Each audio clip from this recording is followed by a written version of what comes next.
Hello student, good morning. Satyendra private ITI digital classes में आप सभी का स्वागत है। पिछले क्लास में हम लोग चर्चा किए थे गियर के मटेरियल, गियर के उद्देश्य। आज चर्चा करेंगे हम लोग गियर के प्रकार। गियर के कौन कौन से प्रकार हैं।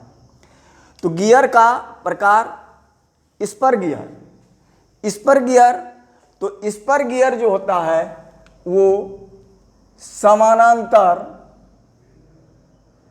स्पर गियर में अक्ष के समानांतर दांत कटे होते हैं किसी निश्चित लंबाई पर,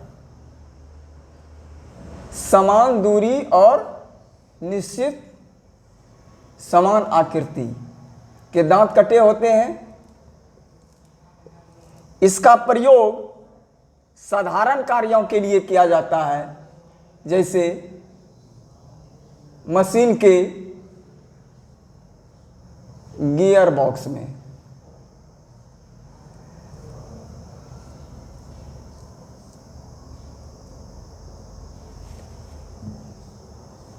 स्पर गियर के जब मूवमेंट होता है, चाल गति पर रहती है, इसकी एक दांत, स्पर गियर के एक दांत संपर्क में रहते हैं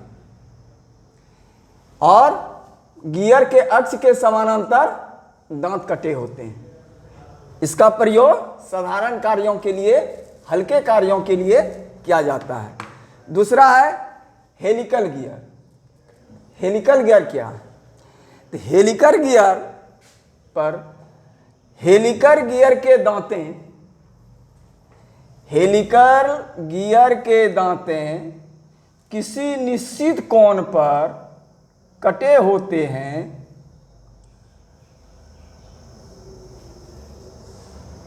किसी निश्चित कोण पर कटे होते हैं। इसका प्रयोग अधिक स्पीड और भारी लोड के लिए किया जाता है। किसी निश्चित कोण पर कटे होते हैं। ये देखिए सिंगल, ये किसी निश्चित कोण पर कटे होते हैं।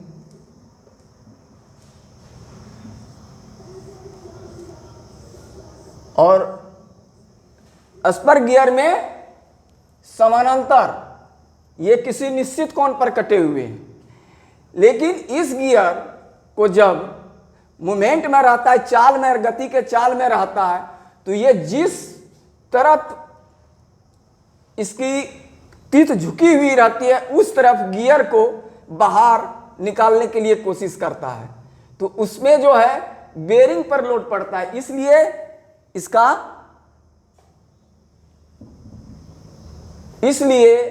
इसको थ्रस्ट बेरिंग के द्वारा शाफ्ट पर जोड़ा जाता है। और स्पर गियर में तीन दांतें गति के चाल पर हर वक्त संपर्क में रहती है। तीन दांतें। इसका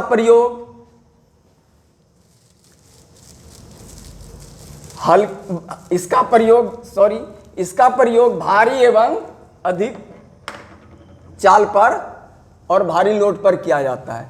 अगले है हेरिंगबोन गियर। हेरिंगबोन गियर में दांतें किसी निश्चित कोण पर कटे होते हैं, लेकिन अक्ष के दोनों तरफ भी आकार के दांतें होते हैं। इसमें भी गति पर 2-3 दांतें संपर्क में रहते हैं, लेकिन जिस तरह हेलिकल गियर में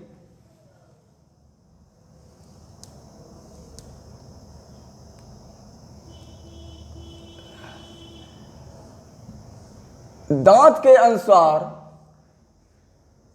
गियर को बाहर के तरफ निकलने की कोशिश करता था, इस गियर में नहीं निकलती है और ये आवाज भी कम करती है।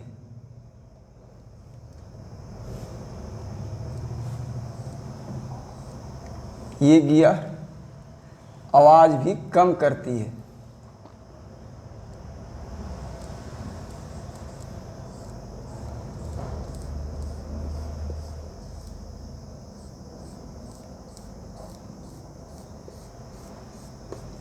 यानी हेलिकल गियर का ये सुधरा हुआ रूप है। इसमें 2-3 दांतें संपर्क में रहते हैं और अक्ष के दोनों तरफ भी आकार के दांतें कटे रहते हैं। इस गियर को जब गति पर रहता है तो इसमें आवाज भी कम होती है और इसको अधिक लोड और अधिक स्पीड पर चलाने के लिए प्रयोग किए जाते हैं। अगला गियर है हम लोगों का बेवल गियर।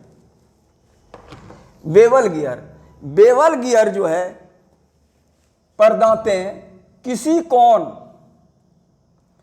बेवल गियर में जब शाफ्ट किसी कोण पर एक दूसरे को काटती है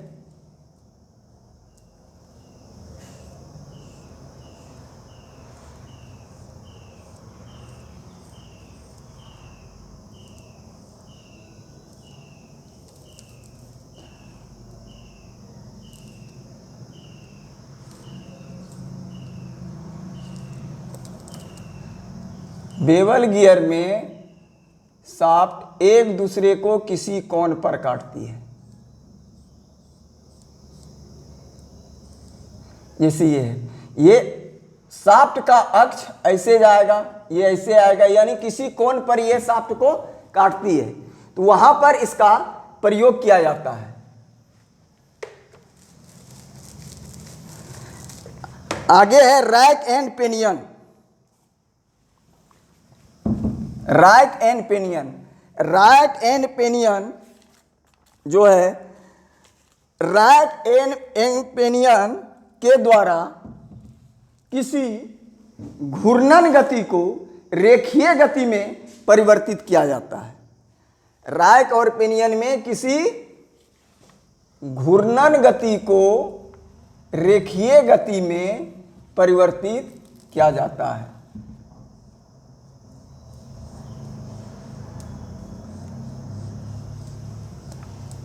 जैसे ये रैक, रैक जो है एक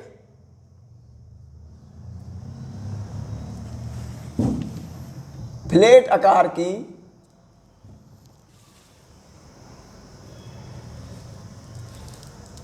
पट्टी, सीधी पट्टी होती है, उसके ऊपर तीत कटे होते हैं और इसमें दांतें, पेनियन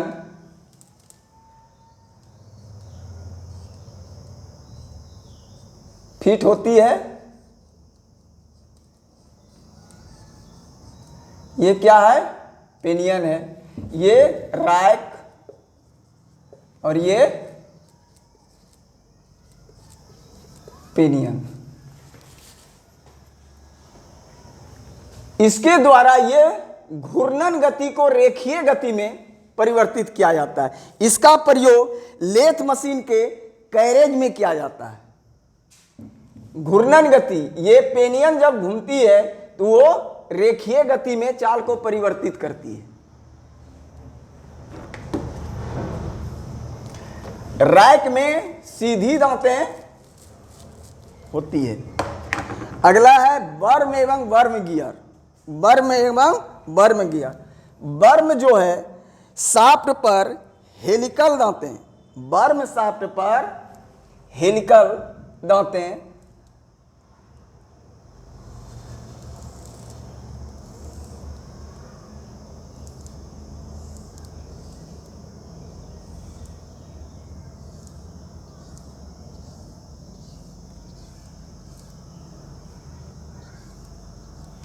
ये बर्म शाफ्ट, इस पर बर्म, ये शाफ्ट, ये बर्म, बर्म लगा हुआ है। बर्म एवं बर्म गियर, इसके ऊपर जो है एक गोलाकार बर्म गियर फिट रहता है, इस और इस पर भी दांतें कटे होते हैं।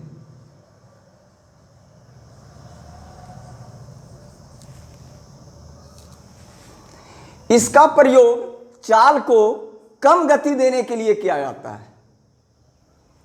इसका प्रयोग चाल जब गति में रहता है तो इसको चाल को कम करने के लिए प्रयोग किया जाता है। इस दोनों में जो है बर्म और गियर में 40:1 रहता है, दोनों में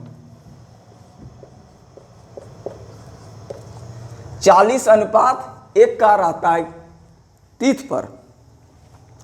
नेक्स्ट क्लास में हम लोग आगे चर्चा करेंगे।